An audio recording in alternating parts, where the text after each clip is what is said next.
গল্পের নাম পরিত্যক্ত জমিদার বাড়ি। এক ছোট্ট গ্রামে একটি পুরনো পরিত্যক্ত জমিদার বাড়ি ছিল। বাড়িটি বহু বছর আগে থেকে পরিত্যক্ত হয়ে পড়েছিল। তার আগে এই বাড়ির মালিক ছিলেন এক শক্তিশালী জমিদার, যার নাম ছিল মথুরা মোহন।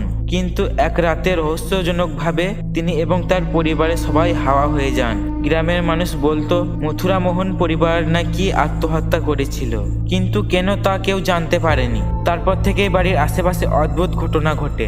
কয়েক বছর পর গ্রামে এক সাহসী যুবক শান্ত সে ঠিক করলো সেই পরিত্যক্ত জমিদার বাড়িতে রাতে গিয়ে দেখবে। সুশান্ত ছিল এমন এক ছেলে যাকে ভূতের গল্প শোনালে সে ভয় পেত না, বরং এসব নিয়ে উন্মুক্ত অনুভব করছিল। সে শুনেছিল জমিদার বাড়ির ভেতরে নাকি কোনো অশরীরী শক্তি থাকে, তবে কেউ জানে না। সুশান্ত ঠিক করে সে এক রাতের জন্য সেখানে যাবে।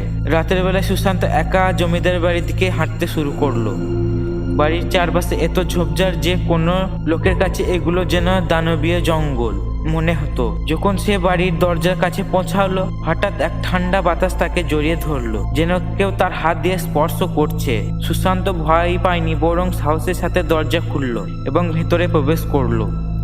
ভিতরে গিয়ে সে দেখলো সবকিছুই ধূলিসমৃদ্ধ, দেওয়ালের ফাটল, জানলাগুলি ভাঙা আর আসবাবপত্র প্রায় নষ্ট হয়ে গেছে। কিন্তু এক মুহূর্তের জন্য সে হঠাৎ এক অদ্ভুত শব্দ শুনলো, এমন শব্দ যেন কেউ চুপিসারি কাঁদছে। সুশান্ত ভয়ে চমকে উঠলো, তবে সে ভাবলো এটা হয়তো কোনো পাখি বা ছোট প্রাণী হতে পারে। সে বাড়ির এক একটি ঘর ঘুরে দেখলো। হঠাৎ অদ্ভুত এক দৃশ্য দেখলো। এক কোণে একটা পুরনো কাঠের টেবিল ছিল, তার ওপরে পড়েছিল এক ছবি। ছবিতে ছিল মথুরা মোহন এবং তার পরিবারের ছবি। ছবির দিকে তাকিয়ে সুশান্ত মনে হলো মথুরা মোহনদের চোখ যেন সরাসরি তার দিকে তাকিয়ে আছে। তখনই সুশান্তর কানে এক মৃদু কণ্ঠ এলো, আমাদের শান্তি ফেরাও। সুশান্ত ভয় পেয়ে গেল, কিন্তু তবু সে সাহস হারালো না। সে ছবির দিকে চোখ সরিয়ে নিল এবং ঘরের ভিতরে এক কোণায় হাঁটতে থাকলো। হঠাৎ সে দেখলো সিলিং থেকে কিছু অদ্ভুত অন্ধকার ছায়া নিচে নেমে আসছে, যা দ্রুত তার দিকে এগিয়ে আসছে। সুশান্ত চিৎকার করতে করতে দৌড়ে বেরিয়ে গেল, কিন্তু দরজাটা একবারে বন্ধ হয়ে গেছে। সে বুঝতে পারলো বাড়ির মধ্যে কোনো ভুতুড়ে শক্তি রয়েছে, যা তাকে বেরোতে দিচ্ছে না বাড়ি থেকে। সুশান্ত তখন মন্ত্র পড়তে শুরু করলো। সেই মুহূর্তের মধ্যে সেই অন্ধকার শক্তি যেন ধীরে ধীরে সরে গেল এবং দরজা খোলার আওয়াজ শোনা গেল। সুশান্ত দ্রুত দরজা খুলে বাইরে চলে আসে, আর সে দেখলো বাড়ির চারপাশে কোনো মানুষের উপস্থিতি নেই।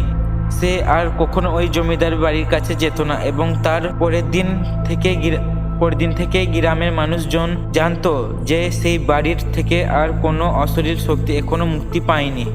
এভাবেই পরিত্যক্ত জমিদার বাড়িটির আজও ভয়ঙ্কর রয়ে গেছে। আর লোকেরা বলতো রাত হলে ওই বাড়ির চারপাশে অদ্ভুত আওয়াজ শোনা যায়, যেন মথুরা মোহনদের আত্মা আজও শান্তি খুঁজছে।